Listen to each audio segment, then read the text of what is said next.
when we had only about 150,000 housing projects under construction.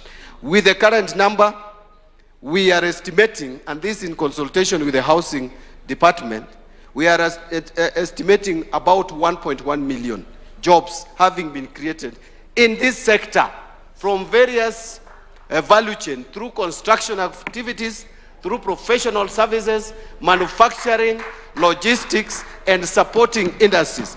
And if you look, I wish I had more time to explain what we have seen in the manufacturing sector, which was growing at almost a negative, now has picked up at 4.6%.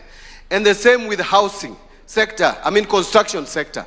It is all reflected in this program together with the road construction that is ongoing in the country. 5,000 graduate interns have been deployed across projects nationwide and thousands more employed directly on construction sites. A total of not less than 476 markets have been packaged for development nationwide, with 354 of them already under implementation and across all constituencies in the Republic. Through the Nairobi River Regeneration Program, also approximately 44,000 young people are engaged in environmental restoration, river cleanup, tree planting, and climate resilience interventions. And I can go on and on, but I want to mention that more than 11 billion has been earmarked for MSMEs and Juakali enterprises participating in housing and market programs. That is only for housing and market programs. And finally, through recognition of prior learning initiative, more than 2,000 artisans have been certified, enabling them to access formal contracts. So those are data, those are statistics that you can quote with authority.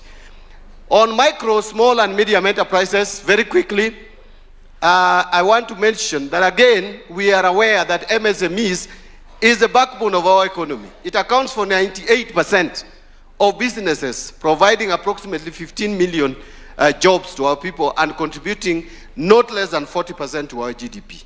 MSMEs, what we may call Juakali. But the government has moved deliberately to put affordable credit, markets, and shared infrastructure directly into the hands of the enterprises and young people at the base of the economy. So when you are asked, what is the government doing for the people down the bottom? What is the government doing to young people? You can confidently say that this sector, which is contributing 98% to our, which is contributing 40% to our GDP and employing 15 million people, there has been deliberate efforts by the government to give affordable credits, do or construct markets, to provide dignity where they're doing businesses, and shared infrastructure.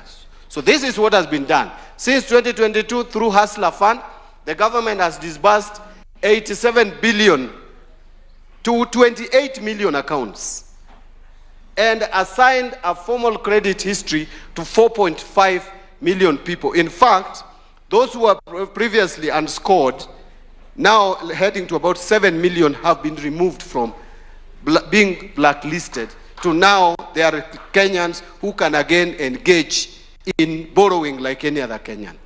Under Nyota program, more than 5.6 billion has been invested in business skills training, mentorship, and startup capital, benefiting at least 84 youths in each of the country's 1,450 wards, and 214 industrial development centers equipped in all constituencies and open regional markets to more than 1,100 enterprises, creating over 23,000 direct and indirect jobs.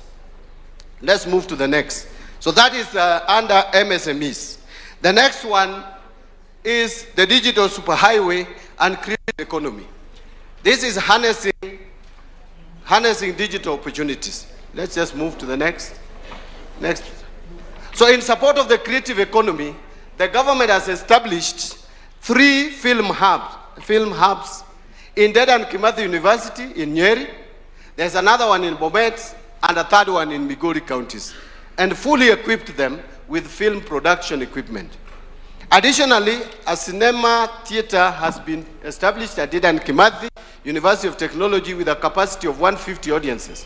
Further, to reach more youth, particularly in rural areas, a cinema mashinani program has been also rolled out.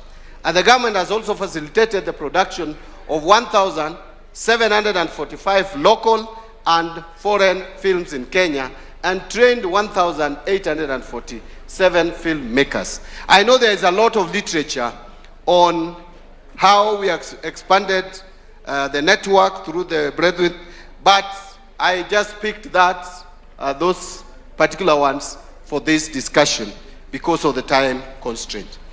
Let's move to the next. Now, let me now talk about transport, blue economy, energy, and industry as one heading. Here, again, the government has sustained investment since 2022, which has improved infrastructure development, thereby enhancing connectivity and boosting manufacturing and facilitating trade. Expansion of road network across the country, with over 2,669 kilometers of new roads constructed and completed. This is what has been completed of roads. But a lot of road construction is still ongoing. And 132,000 kilometers have been maintained. Private capital mobilization has also been channeled in this program. Approximately 96 billion in private capital was mobilized through PPPs in the financial year 25-26, including the one by CRBC and NSSF investment in the Rironi, Gilgil, and the Nairobi, Mai Mahiu, Naivasha sections of the Nairobi-Nakuru Mau Summit Highway. And I think some of us, while driving here, if you have never noticed what is happening, you must have seen. This, to me, is very important because we have talked about inclusivity here. And we have said that it is this broad-based government that is the only government which is thinking about inclusivity. Construction of 750 kilometers Northern Kenya Gateway Corridor to boost connectivity and trade in 3 expansive counties of Isiolo, Wajir, and Mandera. These are 3 counties which had not seen proper tarmac road cutting across. This, to me, is a major achievement for this government. Even if we were to forget anything else, please speak to this, because this is the kind of inclusivity that we need in this country. Next slide. Under blue economy, the government has made strides in blue economy, and we have made gains, including fish landing sites. At the coast, 5 coastal counties have modern landing sites under development. Mwaepe, I hope I've pronounced it correctly, Waziri Mvuria could help me. Kwale, 255 million shillings. Kidongo in Mombasa. There is Kilifi Central in Kilifi. Kipini in Tana River, again with the amounts, and Mokowe in Lamu with an amount of 209 million. These projects are scheduled, I think now they should be concluded because they were scheduled for completion in June. Just 1 minute. Let's go back to that roads place. Go back to roads. The roads agenda, friends, I think we have 4 issues that we have done on the roads agenda. Number 1, all of us here know that when we came into office, all the roads were stalled. Is that correct? We used innovative means to unlock the many kilometers of roads that are stalled. Today, all the roads that were stalled, there is, at least in 90% of the places, the roads are continuing, correct? That's number 1. Number 2, we have undertaken some of the major infrastructure programs around transport. When we came into office in 2022, the Kenol-Maroa dual carriageway was 30% done. Is that correct? Today, it is 98% done, all the way to Nyeri. Number 2, the Great Northern Road from Isiolo to Mandera is under construction. We should claim credit for it. No other administration has put 100 billion to do that road, right? Number 3, we now have the road from Rironi to Mau Summit, and already, even as that road is going on, you know, we are already in discussion on the extension from Mau Summit to Malava, both through Eldoret and through Kericho Kisumu. That Kericho Kisumu Busia, yeah.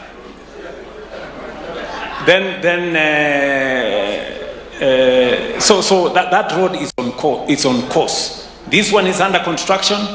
We have made a commitment that by June next year we will be in Mau Summit, and then as we launch that road, we will also launch the beginning of the construction of the other one, all the way to Malava. And then number 4, the SGR that was stranded somewhere near where we are now, here in Narok. Yeah? All of you now know that that construction has begun, going through Bomet, Kisii, Kisumu, Bungoma, all the way to Malava. All right? That is some of the signature transport programs that we have done under this administration. And we should be very, very proud of it. Not to mention, the people in the coast know the road from Lamu to Ijara, coming again all the way to Isiolo. That road, when we came into office, it had been contracted to be a Maram road. We came and changed. Now, 250 kilometers of it has been done under tarmac, and we are continuing, and we will complete that road. So, again, the reason why some of us don't speak is because we have been intimidated as though we have done nothing. Which other administration has done what we have done? And you see, the media people keep telling me, Mr. President, your people refuse to come to the media houses. So we are bombarded with opposition nonsense, propaganda, fake news, and misinformation when we have a credible record that nobody can dispute. If we talk about Kenol Maroa, there are people from Kenol Maroa Road who are here. That road has been done, is it or not? If we do the one from Lamu, Rueda is here. Hiyo ya Lamu sinaendelea na barabara ya Lamu. Hii ya kutoka hapa Rironi, si hata nyinyi mmeona kwa macho yenu. Ile ya reli, sinaendelea hiyo ya reli. Sasa hii story tunaambiwa hii fitina ni ya nini? Why don't we speak about our record? Sawa sawa.